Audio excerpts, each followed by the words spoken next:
সুপ্রিয় দর্শক, আসসালামু আলাইকুম। আপনাদের মাঝে নিয়ে এসেছি বিদেশি একটা আমের জাত, আমের একটা মাতৃ গাছ, একদম বনসাই ক্যাটাগরি গাছে কিন্তু পর্যাপ্ত পরিমাণের ফল সহ আছে। এই গাছটা হচ্ছে জাপানি মিয়াজাকি, একটা বিদেশি জাত।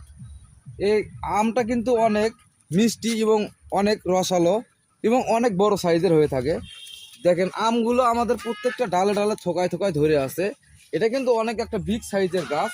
গাছের গঠনটা একটু দেখেন, গাছ কিন্তু অনেক বড়, একদম বট গাছের মতো চতুর্দিকে ছড়িয়ে আছে। প্রত্যেকটা ডগায় ডগায় কিন্তু আম আছে, অনেকগুলো আম আছে এই গাছটায়। এই ধরনের বিদেশি জাত যদি নিতে চান, আমাদের কাছে কিন্তু হিউজ পরিমাণ কালেকশন আছে এই ধরনের গাছগুলার। এরকম ফলসহ আমের মাতৃ চারা গাছগুলো নিতে চাইলে আমাদের স্ক্রিনে দেওয়া নাম্বারে যোগাযোগ করবেন। আমাদের স্ক্রিনে দেওয়া নাম্বারে কিন্তু ইমো এবং হোয়াটসঅ্যাপ আছে। আপনারা ভিডিও কলের মাধ্যমে গাছগুলো দেখে শুনে যাচাই বাছাই করে সংগ্রহ করতে পারবেন। ধন্যবাদ।